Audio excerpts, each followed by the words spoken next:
दुनिया भर में तरक्की याफ्ता ममालिक सियाहत को फ़रोग़ देकर अपनी मईशत के लिए अच्छा खासा सरमाया हासिल करते हैं। यही वजह है कि इस शोबे को खुसूसी अहमियत दी जाती है। इसी हवाले से मज़ीद जानेंगे अपने नुमाइंदगान से। अमरीका से हमारे साथ मौजूद है सोबिया चीमा, रूस से शाहिद घुम्मन, स्पेन से शाहिद अहमद शाहिद, जर्मनी से रोहेल बेग और तुर्किया से आतिफ भट्ट हमारे साथ मौजूद होंगे। सबसे पहले सोबिया आपके जानिब आऊँगी, कहिएगा कि अमरीकी मईशत पर सियाहत के क्या मुस्बत असरात पड़ते हैं? सितारों से आगे जहां और भी हैं, शेर के इस मिसरे से आप लोग बखूबी वाकिफ़ होंगे और सितारों और उससे अगले जहान की खोज करने वाले इदारे नासा के नाम से भी आप लोग बखूबी वाकिफ़ होंगे। जी बिल्कुल, इस वक्त मैं मौजूद हूँ नासा स्पेस सेंटर ह्यूस्टन में और 2.5 लाख स्क्वायर फुट पर मुश्तमिल ये इदारा 1992 में कायम किया गया, जो कि ना सिर्फ अमेरिका बल्कि दुनिया भर के सियाहों के लिए दिलचस्पी का एक अहम मरकज़ है। और ये इदारा अब तक तकरीबन 3 करोड़ से ज़ायद सियाहों की मेज़बानी कर चुका है। ये मैं बताती चलूँ कि स्पेस सेंटर होने के साथ साथ ये एक एजुकेशनल कॉम्प्लेक्स भी है, जहाँ पे स्टेम यानी कि साइंस, टेक्नोलॉजी, इंजीनियरिंग और मैथमेटिक्स के असूलों को सियाहों के लिए एक इंतहाई दिलचस्प और तफरीही अंदाज में जो है वो पेश किया जाता है, जिसका एक मकसद जो है वो नौजवान सियाहों को स्टेम यानी कि साइंस, टेक्नोलॉजी, इंजीनियरिंग और मैथमेटिक्स के सब्जेक्ट्स को बतौर करियर के तौर पर अपनाने के लिए भी जो है वो राग़िब किया जाता है। और मैं बताती चलूँ कि इस स्पेस सेंटर में तकरीबन 400 से ज़ायद स्पेस एयरक्राफ्ट रखे गए हैं और इसके अलावा जदीद थिएटर्स भी जो हैं वो स्पेस सेंटर का हिस्सा हैं, जिसमें अमेरिका में माजी में होने वाले खलाई मिशंस की जो है वो कामयाबी की रुनमाई की जाती है। इसके अलावा मैं आपको ये भी बताती चलूँ कि यहाँ पर जो है वो मून रॉक्स यानी कि चांद से लाए गए जो पत्थर हैं, उनकी दुनिया की सबसे बड़ी कलेक्शंस भी इस स्पेस सेंटर का जो है वो हिस्सा है। और इसके अलावा यहाँ पे सियाहों को दिखाया जाता है कि एस्ट्रोनॉट यानी कि खलाबाज जो हैं वो किस तरह अपने खलाई मिशन को पूरा करते हैं और नासा इन खलाई मिशन को जो है वो कैसे कंट्रोल करता है। इसके अलावा मैं आपको बताऊँ कि आपने अक्सर देखा होगा कि चाँद पर जो है वो खलाबाज उड़ते दिखाई देते हैं, क्योंकि वहाँ पर कशिश शकल यानी कि ग्रेविटी जो है वो ज़ीरो होती है। और यहाँ पर भी जो है वो जो आने वाले सियाह हैं उनको ज़ीरो ग्रेविटी का एक जो है वो कामयाब तजर्बा करवाया जाता है। और इसके अलावा मैं बताऊं कि जहाँ तक इकॉनमी का ताल्लुक है, तो आप जानते हैं कि सियाहत जो है वो अमेरिका की इकॉनमी में एक बड़ा हिस्सा जोड़ती है। और जहाँ तक ये नासा स्पेस सेंटर ह्यूस्टन का ताल्लुक है, तो ये तकरीबन सियाहत की मद में सालाना $118 मिलियन जो है वो सियाहत की मद में जनरेट करता है। और इसके अलावा 2016 में बेहतरीन सियाहती मुकाम का भी जो है अवार्ड ये इदारा अपने नाम कर चुका है। जी सोबिया आप साथ ही मौजूद रहेगा। शाहिद आप कहिएगा, रूस में कौन सा सियाहती मकाम मशहूर है? जी, मैं इस वक्त रूस के दारुल हुकूमत मास्को के रेड स्क्वायर पर मौजूद हूँ। रेड स्क्वायर सियाहती लिहाज से बड़ी अहमियत का हामिल है, क्योंकि यहाँ पर रूसी सदर व्लादिमीर पुतिन का सदारती दफ्तर क्रेमलिन है। इसके अलावा यहाँ पर मारूफ सेंट बासिल चर्च और इनके अलावा रेड स्क्वायर में स्टेट हिस्टोरिकल म्यूज़ियम भी वाक़या है। रेड स्क्वायर में रूस की सबसे बड़ी परेड के अलावा दीगर बड़े बड़े इवेंट्स भी यहाँ पर मुनक्कद किए जाते हैं। इसके अलावा जो सयाह रूस की सैर के लिए आते हैं वो मास्को के रेड स्क्वायर पर ज़रूर आते हैं। रेड स्क्वायर में मास्को का 0 पॉइंट है, जहां पर लोग सिक्का उछालकर अपनी मन्नत भी मानते हैं।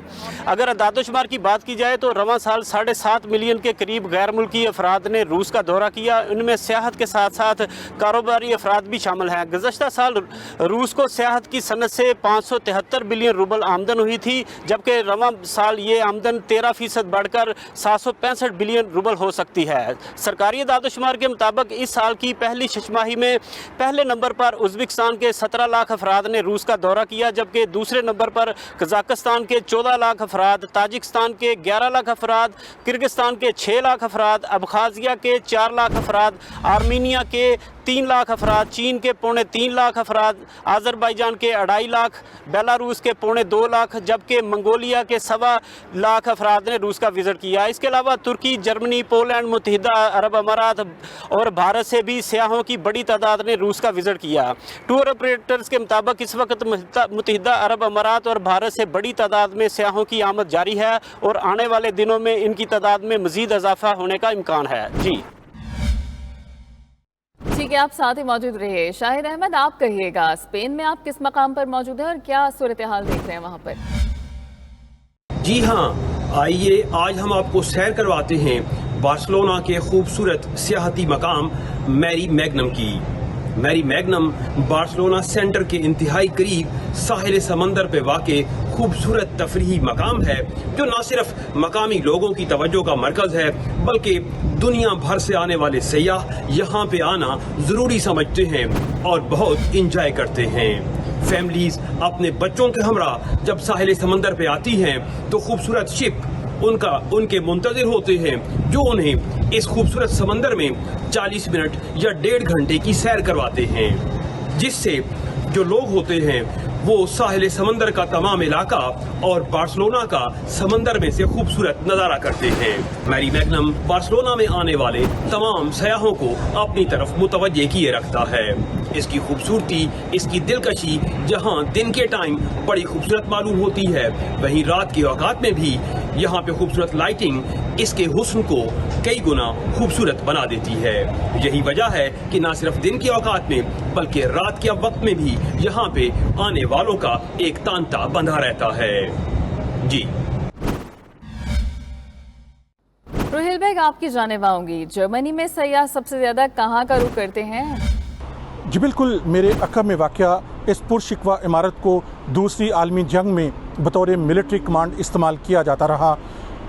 दूसरी आलमी जंग में डॉर्टमुंड शहर 98% तबाह और इमारतें खंडात में तब्दील हो गई थी।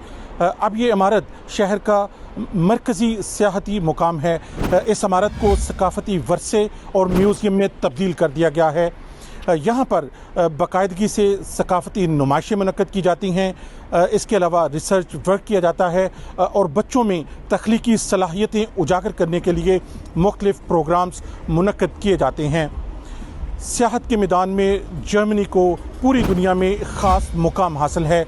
2021 के इदाद-ओ-शुमार के मुताबिक दुनिया भर से 12 मिलियन सियाहों ने सियाहत की गर्ज से जर्मनी का रुख किया। 2022 के इदाद-ओ-शुमार के मुताबिक जर्मनी ने महज सियाहत से 32 बिलियन US डॉलर का रेवेन्यू इकट्ठा किया।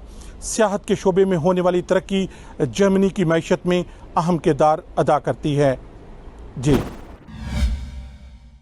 रोहिल साथ ही मौजूद रहेगा। आतिफ, आप कहिएगा कि तुर्किया में सियाहत का क्या मकाम है? जी, आज मैं तुर्किया के शहर ब्यूकचकमंजी के इलाके में मौजूद हूँ। आज हम आपको बताएंगे कि टूरिज्म के हवाले से तुर्किया कितनी तरक्की कर रहा है। अगर हम इस साल के अगस्त के एंड तक देखें, 2023 के अगस्त के एंड तक, तो 9.77 मिलियन पीपल ने तुर्किया का रुख किया है और यहाँ आकर उन्होंने सियाहत को प्रमोट भी किया है। देखा जाए तो अगर हम इनके रेवेन्यू की बात करें तो 21.7 बिलियन डॉलर तुर्किया ने इस रेवेन्यू की मद में इकट्ठा किया है। ये पिछले साल की निस्बत 15% ज्यादा इनको हुआ है टूरिज्म के हवाले से। यानी टूरिज्म के हवाले से सियाहती मुकामात इनके इतने दिल को लुभा देने वाली जगह है कि अगर हम इनके खाने की बात करें, लेकिन अगर मजमूई तौर पर पूरी दुनिया के अंदर टूरिज्म के हवाले से तुर्किया टॉप 10 पे जा रहा है और इसकी जो मेजर जो इसकी रेवेन्यू है वो इसका टूरिज्म सेक्टर है। और इस हवाले से तुर्किया को बहुत ही मजीद हर साल की निस्बत ज्यादा से ज्यादा रेवेन्यू इकट्ठा होता है, जिससे वो अपनी इकानमी को सपोर्ट भी करते हैं और इसके अंदर वो काफी अपने आप को बावर भी करवाते हैं कि तुर्किया जो है टूरिज्म के हवाले से अपना लोहा मनवा चुका है। जी ठीक है, बहुत शुक्रिया, आप इस हवाले से बता रहे थे। हमारे नुमाइंदगान हमारे साथ मौजूद थे। अमेरिका से सोबिया चीमा, रूस से शाहिद गुम्मन, स्पेन से शाहिद अहमद शाहिद, जर्मनी से रोहिल बेग और तुर्किया से आतिफ भट्ट हमें बता रहे थे। आप तमाम नुमाइंदगान का बहुत शुक्रिया।